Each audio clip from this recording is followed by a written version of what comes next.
प्रकृति में, सृष्टि में, पूरे ब्रह्मांड में जितनी भी गतिविधियां चल रही हैं उसमें हर किसी का योगदान होता है। छोटी से छोटी चीजें जो गौण है, जिस पे हमारा ध्यान नहीं जाता है, लेकिन उसका भी योगदान होता है।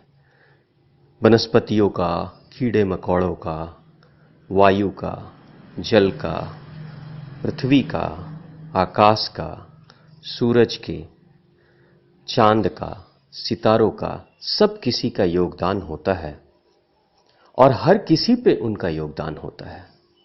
सूरज ना उगे, अपनी किरणों को ना बिखेरे तो फूल नहीं खिल सकते हैं, और फूल नहीं खिलेंगे तो वो सुंदरता, वो खूबसूरती, सुगंध दूर दूर तक नहीं फैलेगी। जिसे देखकर कोई आनंदित होता है उसके जीवन में आनंद की कमी आ जाएगी। और जो भी इंसान एक सुबह में उठते ही एक खिले हुए फूल को देखता है, आनंद से भर जाता है, और उस आनंद का असर उसके परिवार के सभी सदस्यों पर पड़ता है। उसका व्यवहार भी आनंदपूर्ण हो जाता है हर किसी के साथ में, जिसके कारण से घर का माहौल अच्छा होता है, और जिस घर का माहौल अच्छा होता है उसके पड़ोसियों का भी माहौल बेहतर होने लगता है, और धीरे धीरे सकारात्मक तरंगे फैलने लगती हैं समाज में, देश में, हर जगह पे।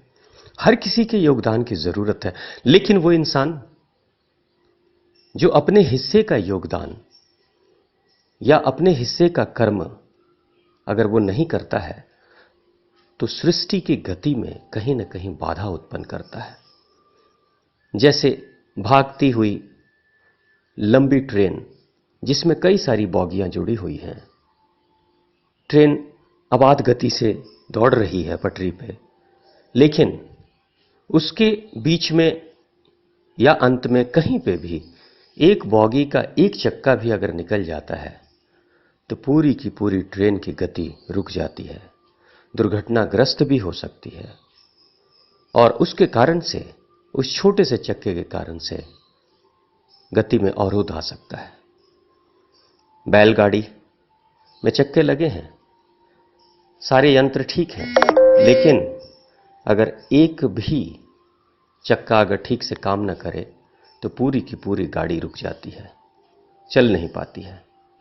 ये जीवन की सच्चाई है। हर किसी को अपने हिस्से के योगदान करने की जरूरत है, और जो कोई नहीं कर रहा है वह यह ना सोचे कि मेरे नहीं करने मात्र से क्या फर्क पड़ जाता है, सभी तो कर ही रहे हैं, मेरा योगदान अगर नहीं भी होता है तो बहुत बड़ा फर्क पड़ेगा नहीं। एक बार ऐसे ही हुआ, एक राज्य में महामारी फैल गई, लोग मरने लगे, सैकड़ों लोग मरने लगे। प्रतिदिन शमशान घाट में भीड़ लग जाती थी। लकड़ियां भी खत्म हो गई उस राज्य की, लोगों की लाशों को जलाने के लिए। राजा बहुत परेशान था। राजा एक दिन जब रात में सोने जाता है तो रात्रि में वह एक फरिश्ते को अपने सपने में देखता है। उस भगवान के दूत को, उससे वो पूछता है कि मेरे राज्य में महामारी फैली है, लोग मर रहे हैं, आप कुछ करो सबके कल्याण के लिए। फरिश्ते ने कहा कि मैं करूंगा, लेकिन एक शर्त पे, सभी को अपना अपने हिस्से का योगदान भी करना पड़ेगा। वो कहता है, मौत के सामने और अपने आप को बचाने के लिए, परिवार के लोगों को बचाने के लिए आप जो कुछ भी कहोगे वो सब मानने के लिए तैयार हैं। आप एक बार हमें कहो तो हमें क्या योगदान करना है। मौत का फरिश्ता कहता है कि हर घर से, राज्य के बीच में जो कुआं है, उस कुएं में हर घर से एक बाल्टी दूध आना चाहिए।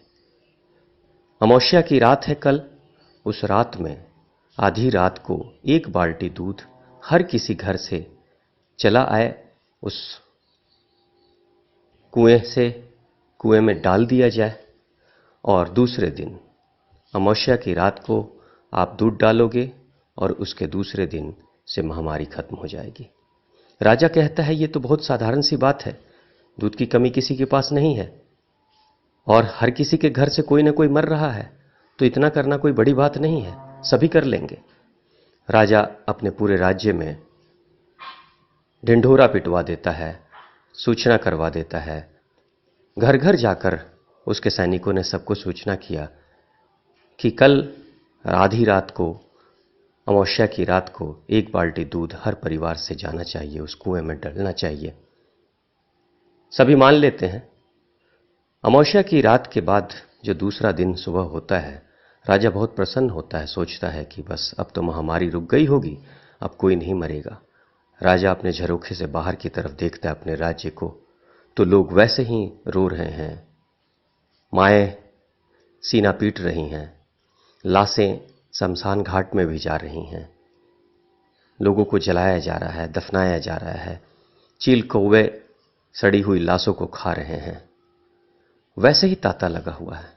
राजा सोचता है ये तो धोखा हो गया।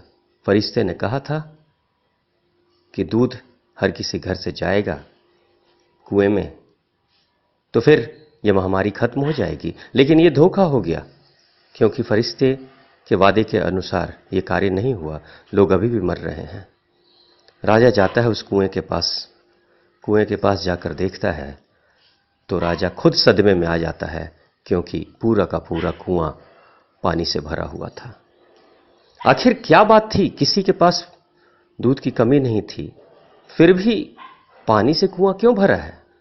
इसलिए क्योंकि उस आधी रात को सबने यही सोचा कि पूरे राज्य के हर परिवार से दूध डाला जा रहा है 1-1 बाल्टी, तो मैं अकेला अगर 1 बाल्टी पानी डाल दूं तो क्या फर्क पड़ जाएगा।